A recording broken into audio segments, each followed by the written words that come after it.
이미 엎질러진 물이라고요? 아닙니다. 엎질러진 커피입니다. 그런데 이런 표현은 너무 포기하는 듯하고 절망적이네요. 이건 그저 단순한 실수일 뿐이며 우리 인생의 실수는 매우 많습니다. 제가 지금 하고 있는 이 유튜브 방송이 실수가 되지 않도록 여러분들께서 구독과 좋아요 많이 눌러주시기 바랍니다. 안녕하십니까, 정욱입니다. 북카페 라파엘에 오신 것을 환영합니다. 제가 쓴 소설을 직접 읽어드리고 있죠. 오늘은 27페이지부터 시작합니다. 비엔나 커피. 오스만 제국의 1차 비엔나 포위는 1529년, 2차 비엔나 포위는 1683년이었다. 두 번 모두 실패했는데 이미 볶아 놓았던 커피씨 또는 볶지 않은 커피씨를 회군할 때 방치했고, 이를 비엔나 사람들이 발견했다. 비엔나 사람들은 1차와 2차를 거치면서 씨처럼 보이기도 하고 곡물 같기도 하며 특이한 냄새가 나는 원두를 어떻게 먹어야 할지 고민했다. 씹어도 보고 맷돌에 갈아도 보며 마시는 커피로 발전시켰다. 지금부터는 소설 안에 있는 해설 부분입니다. 비엔나 사람들은 커피의 쓴맛을 완화하기 위해 별도의 그릇에 크림을 담아 떠먹기도 했다. 당시 커피는 매우 비쌌지만 귀족들이나 부자들은 자신들 타는 마차의 마부에게 커피 한 잔을 건네는 여유를 보이기도 했다.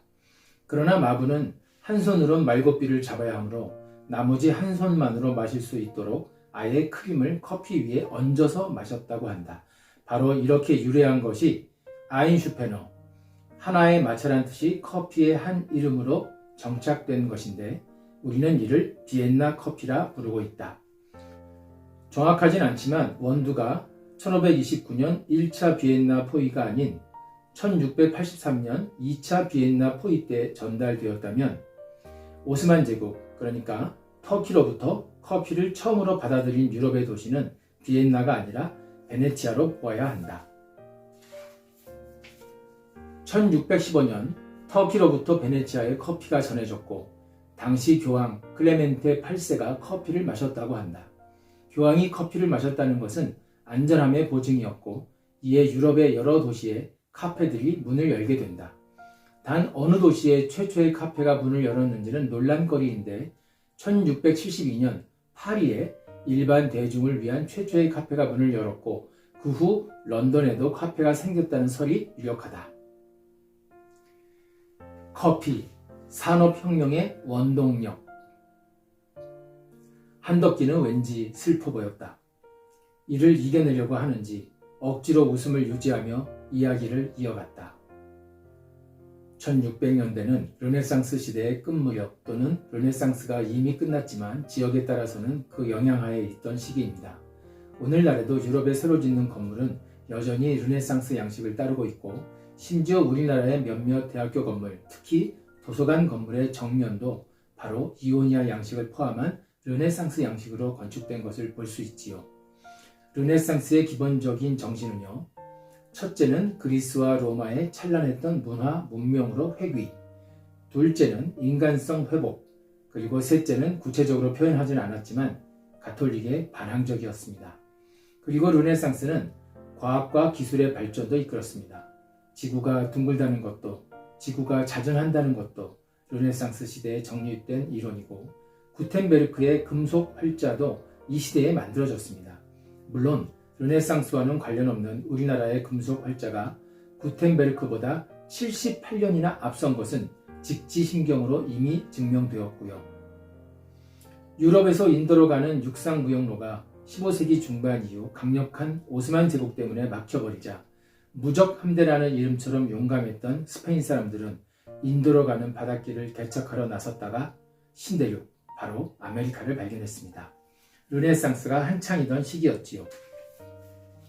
스페인은 아메리카를 식민지로 만들고 금과 은을 비롯해 쇠보다 단단하다는 목재인 마호가니, 설탕의 원료인 사탕수수를 유럽으로 실어 날렸습니다. 그리고 범선으로 인류 최초의 세계 일주를 이루어내며 200년 이상 전 세계를 호령했습니다. 스페인이 실어 나른 금과 은은 유럽의 르네상스가 활짝 꽃피는 데 일조했고, 동시에 물가 상승을 유발하여 자본주의로 발전하는 계기가 됩니다.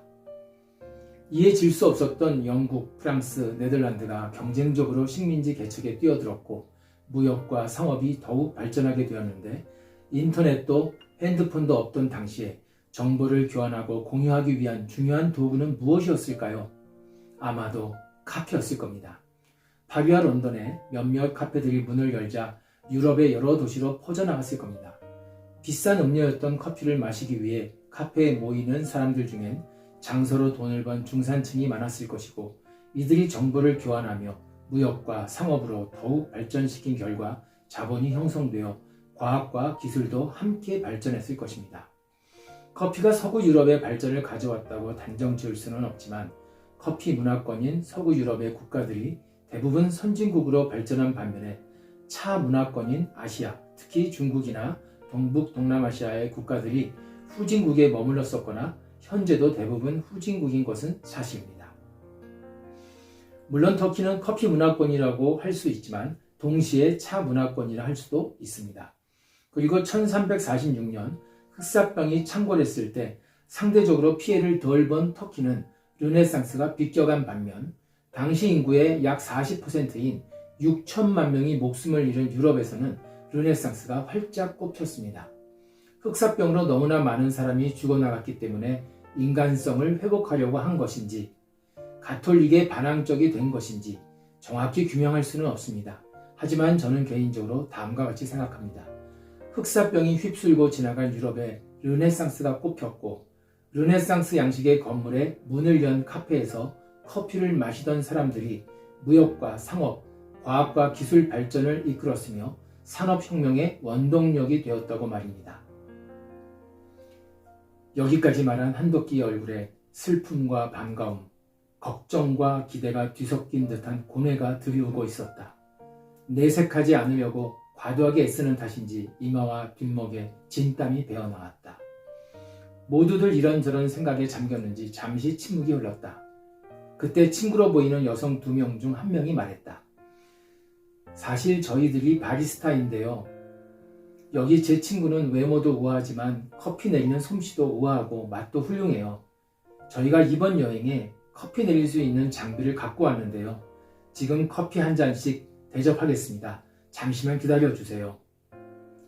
커피를 내리기 시작한 2 여성 중 1명의 이름은 진가비였다. 그녀의 시선이 간혹 한덕기를 향했는데 그 시선에서는 분노와 경멸이 그리고 놀라움과 당황스러움이 표출되는 듯했다. 오늘 내용 흥미로웠는지 모르겠습니다.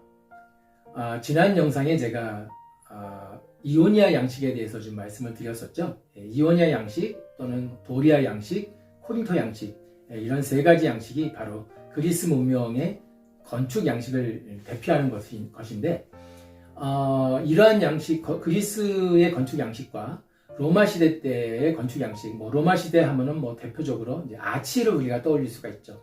이러한 것들이 혼합된 건축 양식을 우리가 르네상스 양식이라고 합니다.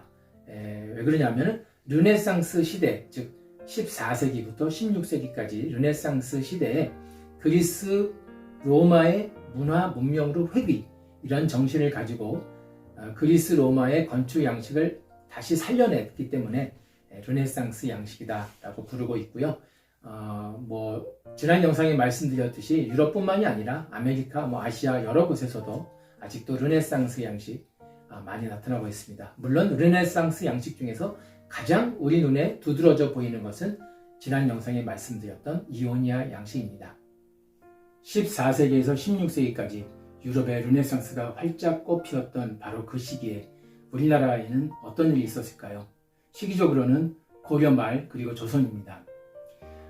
유럽의 르네상스와 견줄 만한 그 정도의 문화가 발전되었다 아니다 라고 단정 지을 수는 없습니다. 하지만 가장 먼저 생각나는 것은 바로 1443년에 창제된 한글입니다. 유럽에는 르네상스가 한창이었고 우리나라에는 바로 한글이라는 위대한 문화유산이 시작된 시기입니다. 오늘 영상 여기까지 하겠습니다. 다음 시간에 또 만날까요?